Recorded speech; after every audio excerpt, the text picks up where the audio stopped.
Hello, everybody. I'm here at Podcast Row at Stand Up New York in New York City with my guest, Bianca Caban. Did I say that right? Yes, you did. Amazing. This is an incredible woman. I was reading your bio, just jaw dropped at your background.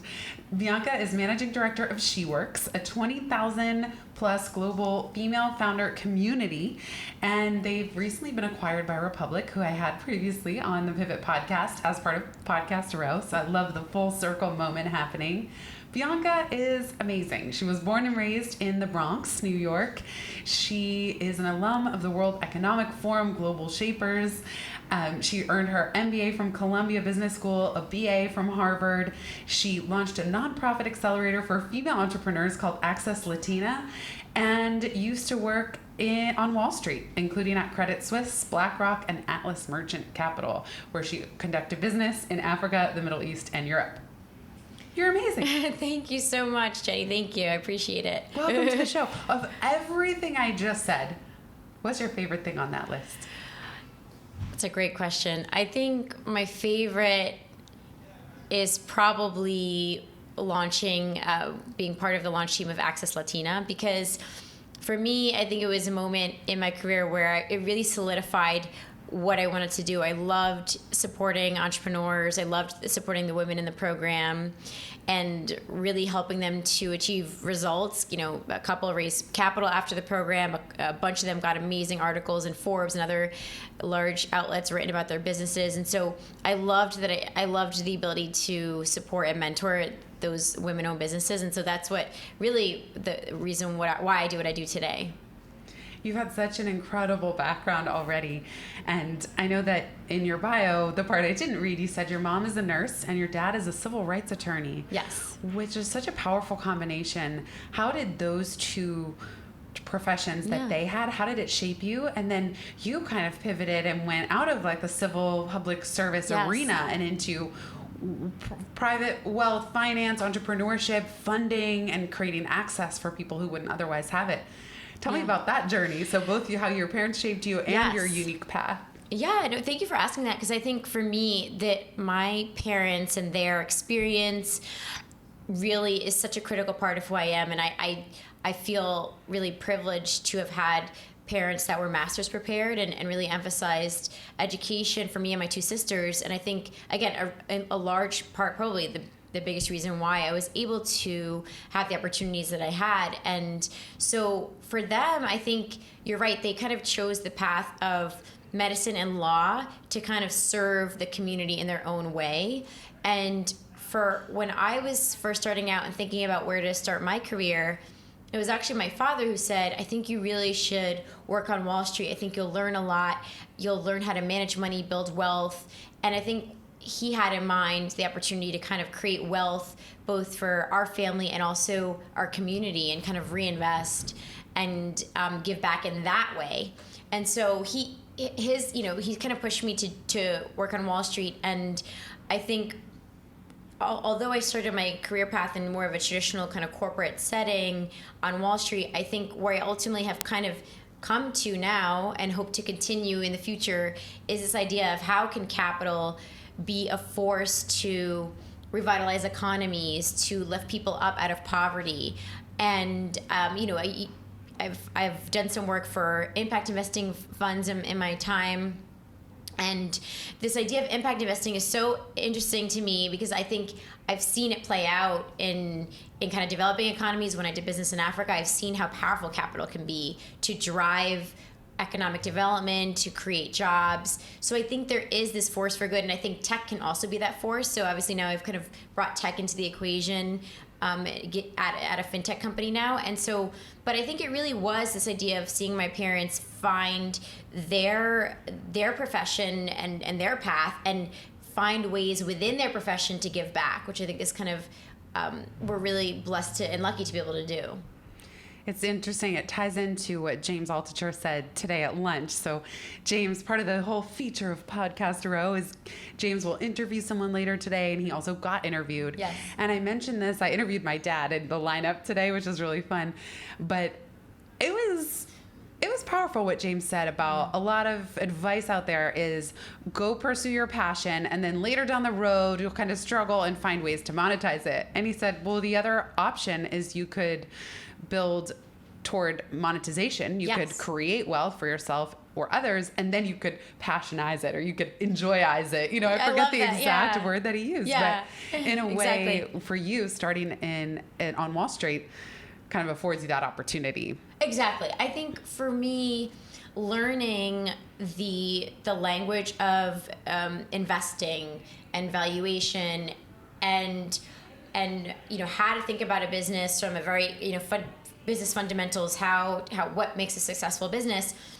To me, getting that foundation early on was really important, although it was hard in the moment to feel like, oh, how is this connected to, my purpose? And James also said, like, oh, what does having purpose even mean? And I think it evolves, but I think I kind of think purpose is a little bit like your values almost. And so with having that foundation of Wall Street, I became really fascinated when I kind of moved along and I started a couple of my own endeavors. And I did work for a gender lens impact investing firm. And what was super interesting was they were looking at women, investing in women as an asset class. And that resonated with me because, as I was mentioning, when I did business in Africa, I saw how they were leveraging women to revitalize through investing in them, debt, because women have very low default rates on their debt. They reinvest in their families 90% of their income versus only 40% for men. And there are all these stats as to why women are such a great investment opportunity.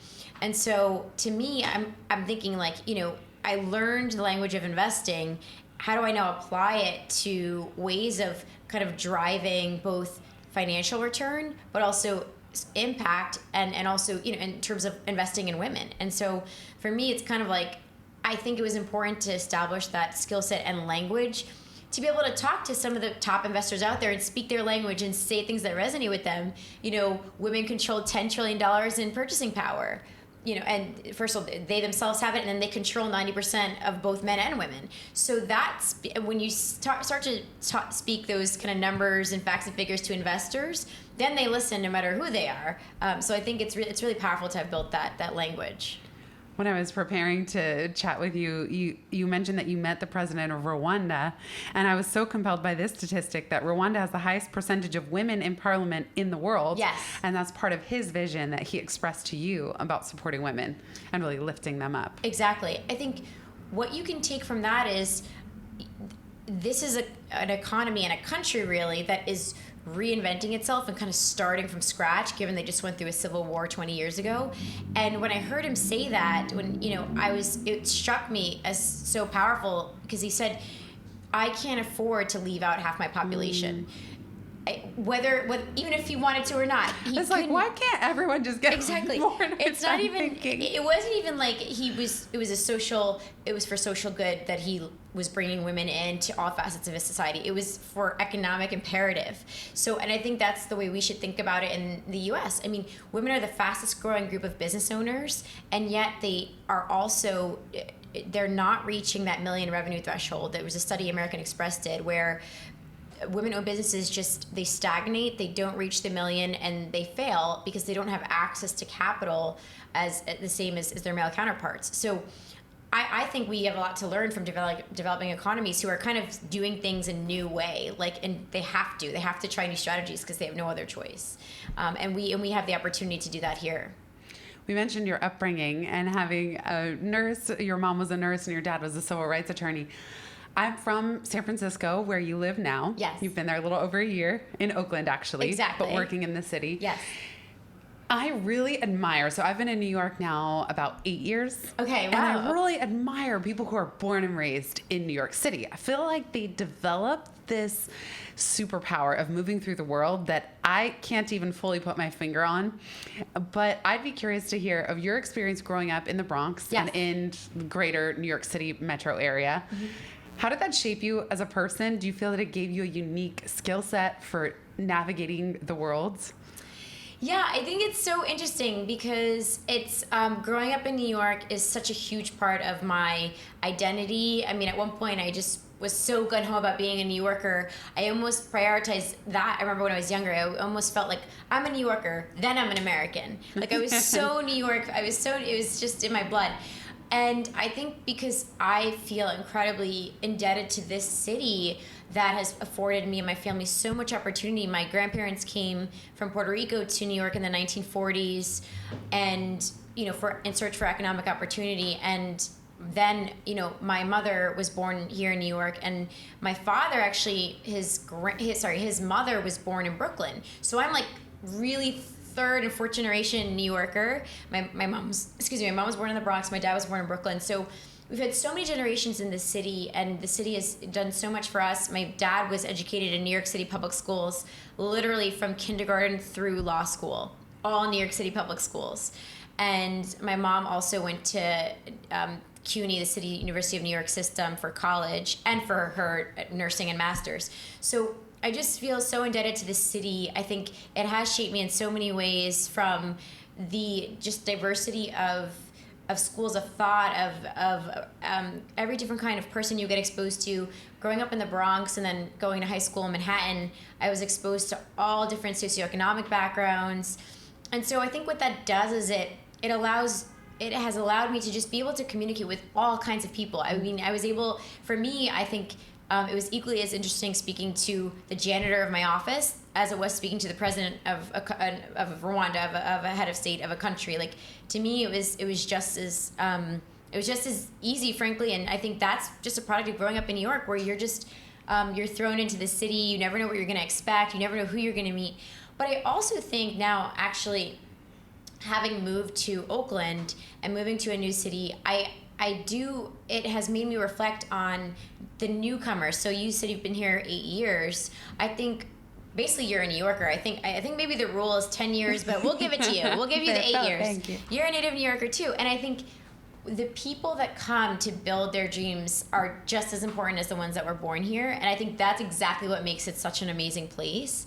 And so now I myself, having, moved to a new city in Oakland, and I meet folks that were native to Oakland or native to San Francisco, and I feel the same about them. I'm like, oh, that's so cool. You were like born and raised here. What was that like? And I think, they've embraced me with open arms. And so I think that's such an important part of being a New Yorker, just welcoming new people and weaving their story into this fabric of the city is so important. I mean, that could be extended to a perspective on all of America, like welcoming the newcomers and immigration. And I read somewhere that the fastest growing demographic statistic in America, and maybe this was just, I haven't confirmed it, so someone will have to double check this, but the fastest growing demographic is interracial couples. Oh, interesting, huh? I'm sort of biased by this statistic because my husband's Lebanese, he's Middle Eastern. Oh, very cool. And I'm American, and so we have this blend of many different languages, cultures. Love that. And I love it because I feel like, in a way, it's like one by one, that welcoming energy, that welcoming spirit, and that being willing to connect. That's something I love about New York and the Bay Area. Absolutely. Especially New York. The reason I bring it up and think that it's so special is not just that I'm a starry-eyed New York admirer since I was a kid, which that was me. Okay. But it's just the melting pot nature where you walk out your front door. It's such a walking-oriented city, Yes. walking in subway, unlike almost any other city I've been in. Even Paris is a walking city. London a little bit, but I don't know. I feel like everyone in New York is on the subway. Yes, or walking that's down true. the street. And All backgrounds. As you said, of all backgrounds, I'm the same way. I'll have just as interesting a conversation with anyone at all, and it's always so interesting. Yes, just who we'll meet. You never know in New York. You absolutely never know who you'll run into on the subway, what you'll see when you walk from one block to the next. It's That's true. It's an incredible place. So having recently, now we're really pivoting the conversation. Yes. I'm just jumping around. No worries. Being acquired by Republic. And you mentioned fintech. For anyone, just in case you're not clued in, it's okay. That's financial tech companies. Exactly. Fintech. What was it like getting acquired? Because that is a pivot of its own. You were managing director of SheWorks. I'm just curious to hear your experience. So I was working at Republic. Exactly. So Lisa Wang, who you met with earlier today, she is the founder of SheWorks. And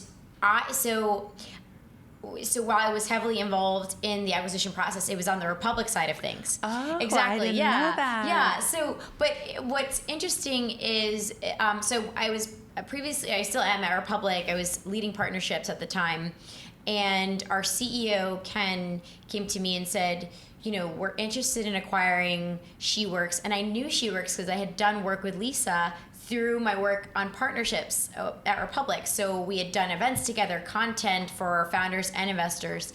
And so when the opportunity came, Ken, our CEO, said, "What do you think?" And both he and I kind of came to the conclusion that it was a no-brainer to do this acquisition for so many reasons. The first of which, the brand and community that Lisa had built was just incredibly powerful, with, as you read in the beginning, 20K plus female founders globally, and the content and that value she was adding to the female founder community in her work in closing the funding gap, I think it was incredibly powerful. I had exposure to it as they were a partner of ours. And then, so the brand, obviously the community was incredible. And then the other thing was, in terms of business strategy, Republic has always been very mission oriented.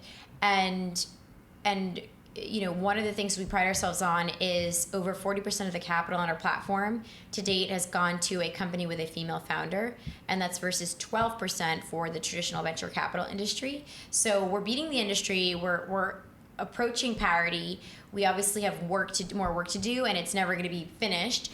But with SheWorks came an opportunity to intentionally build a pipeline of female founders to ultimately raise within our ecosystem, if it makes sense, of course. But it is a pipeline for us. And so the opportunity, again, came to us. And I think one thing that I'm proud of, and one of the I think, highlights of my career thus far is I was talking to Ken, or at least I can't remember who it was. It might have been Ken, after the fact, and he said to me, Lisa came and specifically said that she could see you leading this business. And I was honored that she said that, and she had confidence in my stewardship of the company that she had built.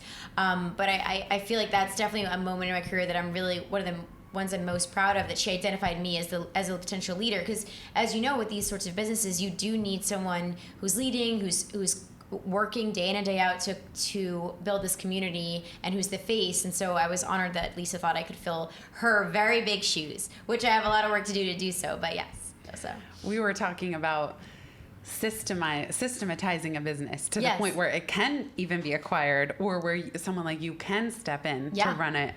And that's something that really fascinates me, is that how do you take something from a personal passion project into a scalable, or at least, like, even if something were to happen, a lot of Pivot podcast listeners are, I would call them solopreneurs or solo pluspreneurs, really small shops. Yes. But even still, I find it very interesting to imagine the exact scenario you described of, if someone were going to come in and run my business tomorrow, am I set up for that?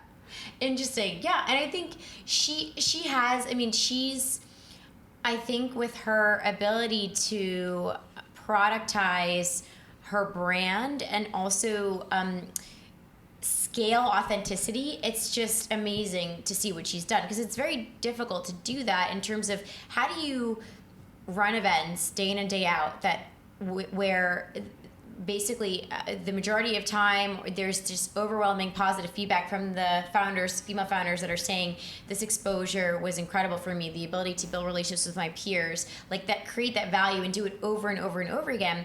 And I think what Lisa has done is, like, started with values, and she said this earlier. I was listening to her recording with another podcaster, and she was saying, like, the first thing I did was say, what are our values? And it was ambition, action, and altruism. And then she started from there. And then in her events, she has, we have two signature events. One is the SheWorks Breakfast Roundtable, which we try to do on a monthly basis, and she had been doing and will continue to do that in a few main cities, SF, New York, and LA.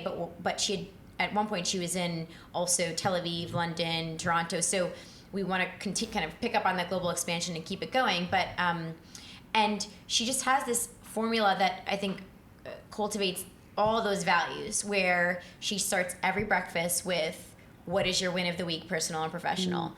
And every woman goes around and says their win of the week, personal, professional. And then at the end she ends it with what can you give, so it's, and then, so it's very actionable, it's altruistic, it's everyone's excited. So I think these the formula that she's created it's been repeatable and has grown and scaled comes down to the values that she started with, and that's where that was kind of like her guiding light. So I think and of course, she had the support of some amazing members in the community that stepped up as She Works directors to help her, and so she had a great team behind her. But I think, I think that it comes down to that, which is something I learned from her. I love that you pulled those things out. So values, even a formula. What is the formula? I was just reading about that in a book, Built to Sell, where he was encouraging the guy to say, if you have a service-based business, you can still extract the formula for how you approach that service. Right. And create a product. So even businesses that feel trickier. And then you mentioned scale and also great team. Yeah. But building it around the values. That's really cool to hear. I can't help but feel like you're the type of person that could do anything at all. Sky's the limit. Do you have any, and I mean this in a really positive way, do you have any aspiration of being in the public arena, politics, future squad?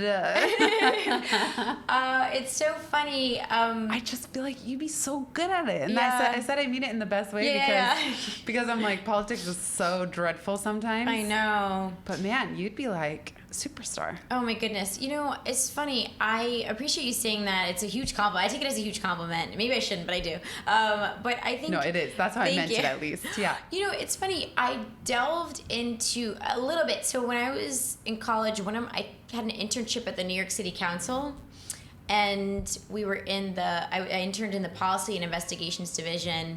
And at the time, it was under Speaker Christine Quinn, which was a super cool moment for New York. But it was interesting, and I think crafting policy is so fascinating.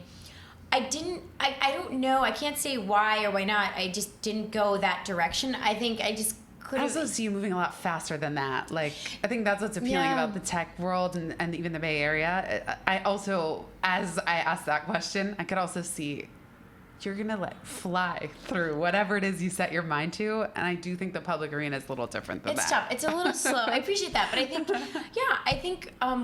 what else did I do? I think, so I was on the advisory board of Emily's List. They started a Latina council around the time of the last election. And I think one of the things that I envision in the future is, and I don't know how exactly how this will look, but I think backing politicians that I believe in is something that I think is really important, and that's another thing that capital can do is helping to fuel those amazing leaders that need capital to get their communities to the next level. I think policy is super important.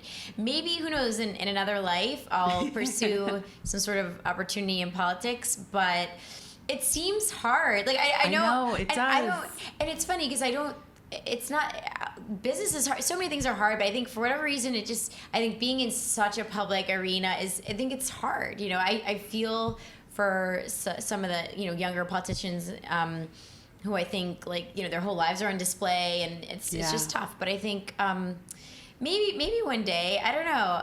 I don't know if I have it I don't know if I have that grit. It's I know exactly what you mean. It's oh my goodness, even thinking about it, I'm oh no. What you mean. I know. It sounds I feel like in the political arena, there's so much story crafting. There's not just what you're doing, but then there's the narrative about it. And there's so much of that I would find that very, very tiring. Well, it's interesting. So I took a community organizing class in college. Even that impresses me, community organizing. Because sometimes I look at what community organizers do, and I think, I feel like I would feel that I was at the bottom of Mount Everest staring up.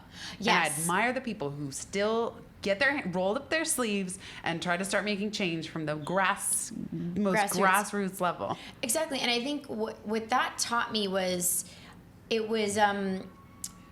I think it was kind of interesting because I think community organizing employs a lot of almost like similar business tactics. Like you have to, how do you create virality almost? Like how do you inspire one person to then bring another person with them, to bring another person with them. And then kind of that in business, it's like viral coefficient. How do you get one user to tell another user to tell another? So it's kind of interesting. I never had a word for that. That was my goal with I've written 2 books, viral coefficient. I never knew what to call it. Yeah. I just knew that I wanted each reader to tell one friend. Exactly. That's it. That's all I ask. And that's exactly what community organizing is. So it's interesting, but it is, it's tough stuff. But out of that class in college, I started this conference, and it was kind of similar because I felt super overwhelmed by our project. Was like, do one community organizing sort of exercise in your community. And I started this conference, and I thought, oh my goodness, I don't know where to begin. But I started with just bringing a group of women together in my dorm room to sit around and talk about, what they felt they needed to get to launch their careers, what they wanted, what they needed. And then we started this conference that has now been around for like 12 years. They've done it 12 years in a row. But it reminded me of actually Lisa Wang's story in starting She Works, where she said, I just knew I wanted to be around other women who face the same challenges. So I brought everyone together at a cafe in Union Square. It was 10 women like that. That's how it really begins. And so I think you can take different lessons from community organizing, apply them to business, and vice versa, I guess. But it did really just start with that group of women in a room and just saying like, cool, we all have these common challenges. Like, how can we be solutions oriented? So it's, I don't know, it's super interesting. I just love hearing about your background. I wish we had more time to get into all of it. I know. But okay, given your unique perch on the world and your upbringing and everything, I always like to leave listeners with one small experiment or one mindset shift or thing that they could try in their day-to-day life. And we've covered a lot of ground. But even based on everything you're learning and going through now as managing director and taking over at She Works, you tell me, what would be something for listeners that is something that's been on your mind or something you've learned recently or that's been really helpful that we could offer as a parting words of wisdom? Yeah, that's a great one. Oh my goodness, where do I begin? There's so many things I have to work on every single day. And I feel like you have so much packed in there. You've done so many things already. Oh my goodness. Yeah, no, I mean, likewise, I'm trying to think. So I guess, and so with your audience, are they, what is it? So it's mostly solo entrepreneurs. I wish I could be like, well, open up the mic to everyone listening. Yeah, exactly. I wish I could just be like, anyone want to jump in? But no, it's not live or it's asynchronous. That's the nature of the podcasting beast.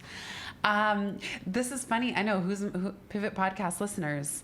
I always ask, I'm always wanting to know more and more who's listening, but all I can say is just wonderful, delightful, creative, generous people. At least those are the ones that take the time to write back to me when I have a new episode.